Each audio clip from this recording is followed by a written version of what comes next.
Hello, everyone. Very good evening. Once again, welcome back to the session. So today we are here with a new topic, which is exceptional handling. And how do you get errors? That's the most important thing what we always worry about, and that is where we are trying to find out, do some kind of research where we all try to do some research, and if we get errors only, we'll know what wrong we have done. Okay, so this is what something everyone has to focus. And how do you get rid of these exceptions? Okay, so the point here is whenever we are talking about this exceptions, these are handled using try statement. So the critical operation which we can raise an exception is always placed inside your try clause. So you have try clause, and the code that handles the exceptions is written in the exception clause. Just 1 minute.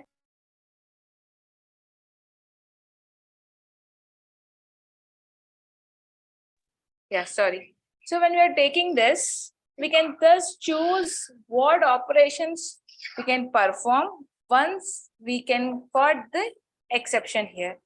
So what actually is that, we have certain arithmetic exceptions here. Okay, an arithmetic error is something what you get, an error that occurs during when you do some numeric calculations.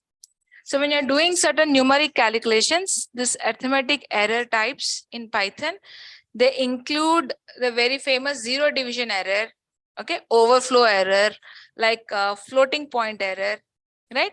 So all these errors, they have the potential to get this Python programming to spill out some errors, right? All these, the totally program is getting crashed out.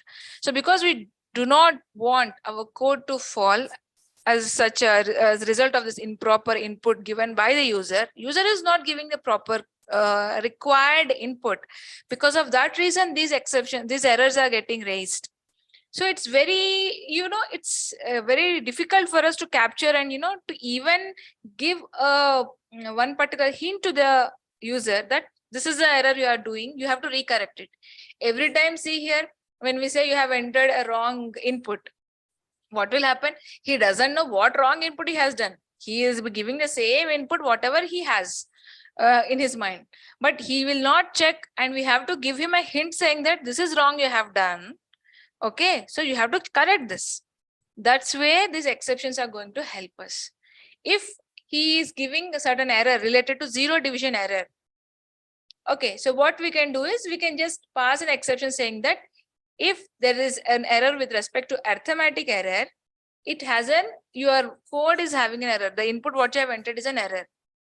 Okay, suppose now if at all you are giving a value, suppose you are having exponential value you are using, and to the power of exponential you have such a big number, 1000 or 2000 you are giving. So that is nothing but it is overflow, right? It's an overflow error, because that is very, very e power 100. It's such a big number, right? So it is not in the level of constraints whatever we have. It can give you the output. And certain times we have something called as a floating point error. Okay, so any system would handle this floating point numbers internally. So this arises from floating point numbers. A set of binary digits are there. Suddenly you give a set of, binary number or something. So you need to convert a decimal number to binary, or you want to round off the mistakes. Frequently it occurs. So sometimes user expects something and he don't know what he is writing. Certain times, maybe you need to, give this error, like, they have to use an except in the particular error. So the block will be like, you will just write your try, and then you will get your except. All the exceptions will be written in the except. Try will be where that is not working. It will spill out, come out. It will print the except. So here is a code. I would like to just give me a second. Yeah, I would like to share my screen. Okay, and Ashutosh would explain. Yeah, what is the error? in this, Ashutosh? Hi, Deepthi. Good evening, and good evening, all the viewers, and a warm welcome to today's session. So, Deepthi, is it fine if I just run this code into my Google Colab and try to explain you? Yeah, sure. Let me just share my screen.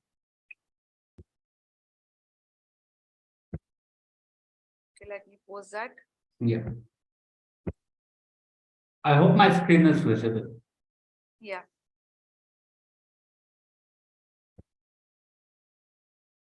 Okay. So I guess the code is about the random list that you have generated, right? Yeah. Random list is equal to, you have given a comma, comma. You maximize your screen now. Yeah, sure. Just is that fine? Yeah. Okay. Then for element in a random underscore list,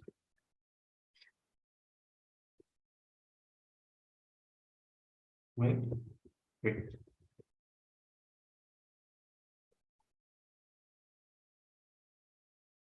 The element is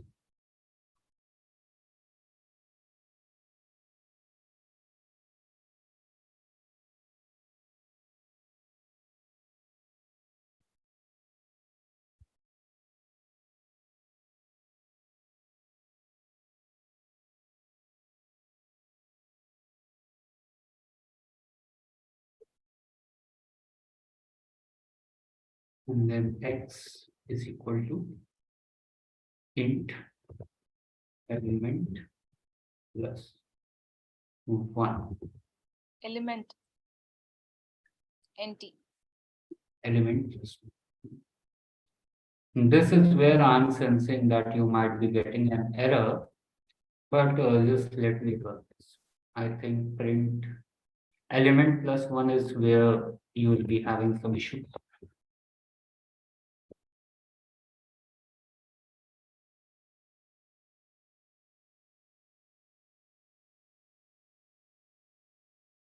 Element comma is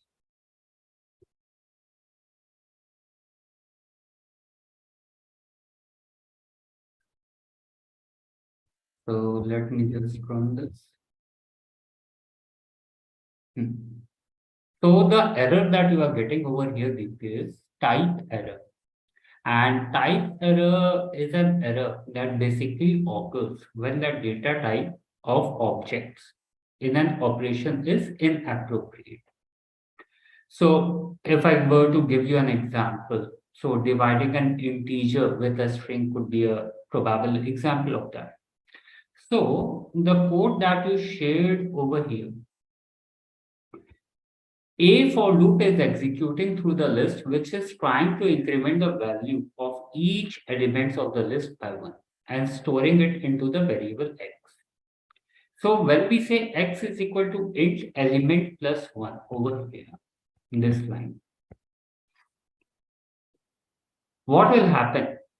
It will result in type error when it is trying to increment the elements of A at index 0 of the list by 1.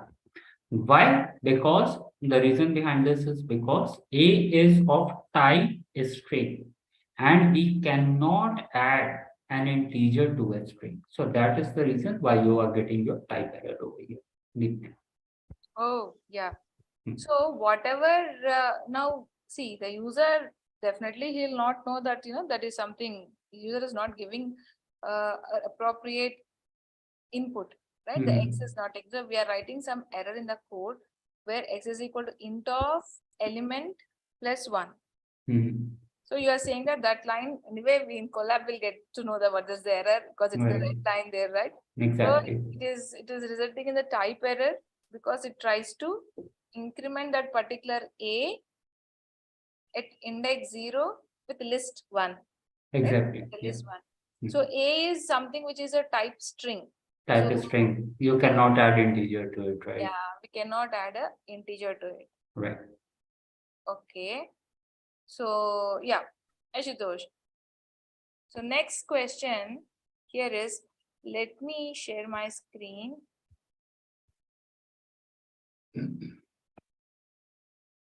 Yeah. You explain without executing otherwise. What is going to be the output here for this? So friends, before Ashutosh starts, sorry to interrupt Ashutosh. Yeah. Dear friends, as I explain you something like, this is my condition, what am I writing here? If this is not going to execute properly, we are writing certain lines in the except. Okay. And we are saying that one of the errors should pop up here, printing the statement. So this is try and exceptional handling. Without our knowledge, we might enter certain things which the code might not run properly. So there will be certain hints coming up, popping up, right? Where that is going to help us to recorrect the input whatever we are giving. Now this is, we are not writing anything from the user end, but here there is a statement what we have written, print, right? Just now I was giving you an example of arithmetic error exceptions, right? That is something what I thought of asking Ashutosh. Yeah, Ashutosh. Yeah, sure, Ditya. I would just like to answer that. So even before I come to that, let me talk a bit more about this except clause that you are having over here, right? So when we are using the except clause in Python, so what it is doing, basically it is enabling us to define numerous exceptions. So when a try block throws many exceptions, in those cases, declaring more than one exception might be helpful. So here, what I observe is that you have given the options of syntax error, value error, input output error, overflow error. When I talk about the syntax error, so what should be the syntax? Basically, you have to type try, give the colon, then you have to give your block of code, then you have to put except, and then you have to give else over there, right? That is how the syntax should be. Syntax error will be raised when there is an error in the syntax of the Python, right? When we talk about the value error, now coming to the value error, it is raised when a built-in method or operation receives an argument that has the right data type but mismatch or inappropriate values. That is where you are getting your value error. Talking about the input output error, now this is raised when the file is specified in a program. A statement cannot be opened. That is when you are getting your IO error. Now the code that you have, when we are saying import, math, try, all these things, the Python overflow error, math range error will occur. That is what I am observing over here. Because when the result of the mathematical calculation is too large, right? Here, what I'm observing is this, that when the result of the mathematical operation is too large, we use a try or except block to handle the error, or use the numpy module if we have to manipulate larger numbers. Here where you have a specified math.exp 1000 function, it is returning e raised to the power 1000 if I'm not wrong.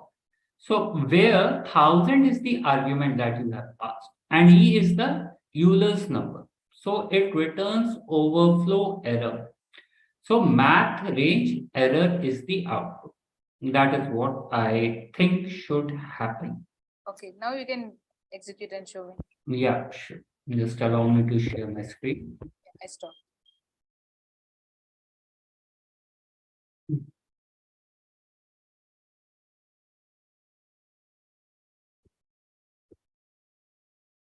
Is the screen visible?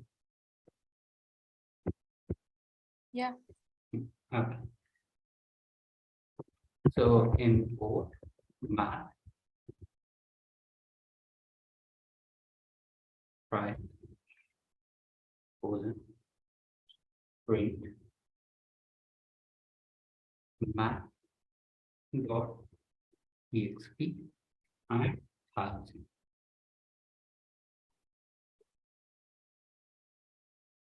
And then I'm saying except syntax error,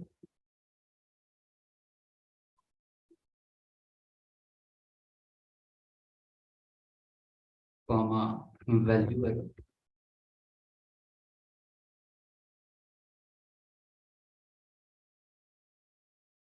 and you have IO error. You are also having your overflow error.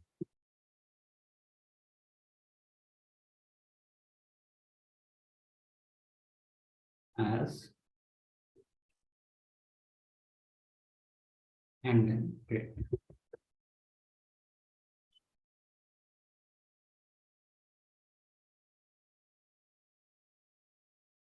Yeah, that is what you are getting. Overflow math range error. Literally. Yeah, The exactly. the same thing I told you. Yes. But here I just made a mistake. Actually, this should be your syntax error, and let me run this again. Sorry, that was a typo error, guys. My bad. Yeah, see here. Now it is giving you in a more detailed manner. Math range error is what we are getting. And the logic is the same. What I just explained you few moments back is the logic that we are having with you. So here you are getting e raised to the power 1000. So that is why you are getting your math range error over here. Literally. Yeah. So okay, I'm not a yeah. Math range error. So it should be something like, overflow, right? Exactly. Okay. So here what is happening, the math dot ext, when we are talking about this function, it is returning e raised to the power 1000, where 1000 is the argument that we have just passed, and e is your number, user's number. So it will return your overflow error, that is your math range error. That's in problem. Okay. Yeah, understood. Yeah, thanks, Ashutosh. Yeah. So here, friends, the main thing is when coding in Python, you will always anticipate some runtime errors, right? Whether it is syntactical or whether it is logically correct or not, sometimes it is caused by the invalid inputs or some kind of predictions going wrong, right? So because of that reason only, we need to do try and except blocks to handle most of the errors via exceptions. So when we are talking about the general syntax of try and except, right? It always there if the try block, like we have seen conditional statements, right? If condition, it's always ends with a colon. So here also we are seeing try ends with a colon. So there can be some errors in the block. Okay. If this there is an error, there should be some block that is called as except block where sorry, we have to handle this exception. Okay, it is except is only executed when if the try block will throw an error. Okay, then you can also use else condition, else colon. Okay, that will do only if the try block is executing without errors. Okay, you can also have something in the finally block. There's something like finally colon also people use it. Okay, that block is always executed regardless of whatever might happen in the other blocks, whether it is try or except or the else block, whatever might be happen. So the else and final blocks, finally block, whatever you're writing, they're optional. You can always use only try and except, like now what we have done. Like so many errors are possible with respect to these exceptions, and we are clueless of what is happening. So we have seen a type error, right? Whenever you are trying to do a type error, means you are asking the user or you are giving something which is not accepted, like a string cannot be added to a integer, right? That could be a type error. So it will give you an error like you cannot concat a string with an integer. It is always an error. You might get sometimes index error, right? When you pass something, there is no index only available. If you try accessing an item at the index that is out of range of valid indices, then you will run into your index error. Okay, so that is again one more error. Then you may have key error also. Key error is something when you have given a dictionary of elements, key and a value pair elements. So the dictionary, if a dictionary is holding only 3 keys and 3 values, okay, when you are going to get a key error, when you don't have the whatever key you want to pull, you're trying to access the value corresponding to something which you want to search. That time also you need to write your except block. Sorry, you can write an except saying that sorry, it's not a valid key, or you should say that please check whatever you have entered. So those certain lines of code will be there in your except statement. Okay, certain times now when we use inbuilt functions like open, okay, you want to open a text file, or you want to write a text file, you want to read it content of that file. So we always get that file not found error.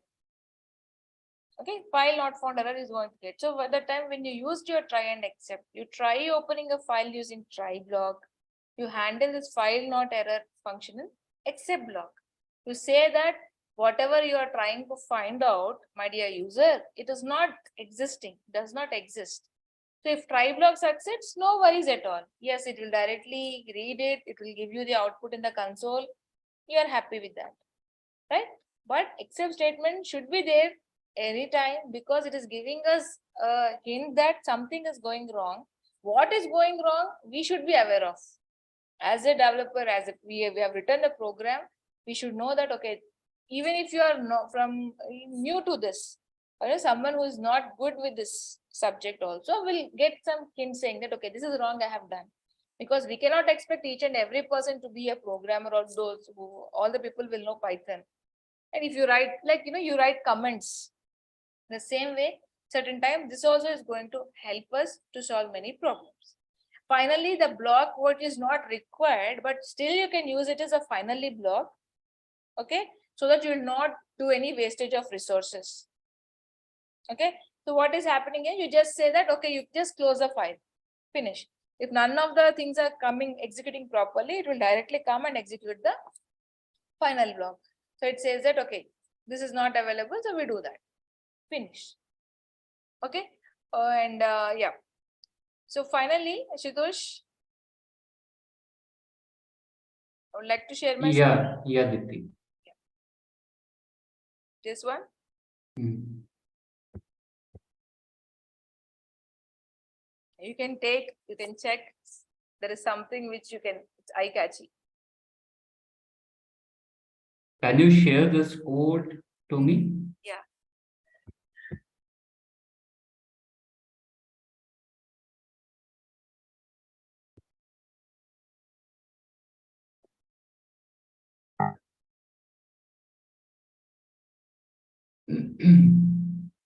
Yeah. Okay, the chat.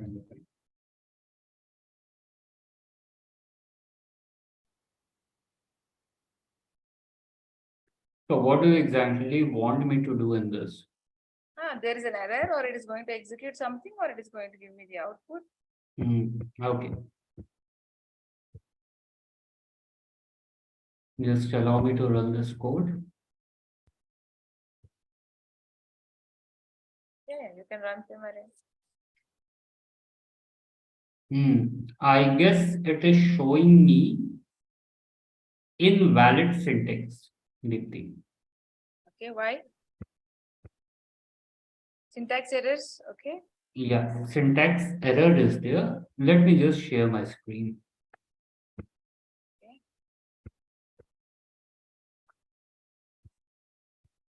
So this is what I'm getting. It is showing me if a is equal to 1, and in this particular time, I am getting the syntax error. I think I have to Okay, let do me this. think. Okay, let me explain for our viewers, Ashutosh, on behalf of you. Mhm. So syntax errors are nothing but they are given by our interpreter Python, Exactly. right? So when something is translated, it is translated from one code into another code, line by line, like source code into byte code, we say, right? Every conversion and Python interpreter is great that it executes every line of code line by line, right? So maybe what I'm thinking is these errors, they indicate that there is definitely there is something wrong with the syntax. Right? Sometimes, we like humans, we just make an error. Knowing also, we forget few things. We don't forget. We forget to give colon after def. Okay, for if conditions, for conditions, while statements. Definitely, the first thing comes into our mind is colon is missing. The syntax error. We got an Right. error like invalid syntax. Okay, so same thing. What I'm thinking is a equal to 1 in the if statement, right? It is trying to assign a value rather than it has to compare, right? It is not comparing there. You are assigning a value to it. Because of that reason, it is throwing an error. The condition here, usually you give a condition. It's a comparison what you have to do. But here it is, you are trying to give a value. You are saying that, yeah, a is equal to 1. Exactly. And that's why if we are comparing, if a equal to 1 means if the user is entering anything, 1, right, it has to print. Now, what would be the output here? It's a syntax error. There is no output for this. No output. Yeah. Exactly. See, or the good thing is that when you write something, the red color line is popping up and it is helping us to know it's error. Exactly. Okay. That is why Python is considered to be the most flexible language. Okay. That's it, friends, for today. And we are dealing with errors, right? So please, thank you all for watching the videos. Thank you all for watching live and recorded videos. Please like, share, and subscribe to our channel. Please follow our page on LinkedIn and also on Facebook. Thank you. Thank you guys. Good night.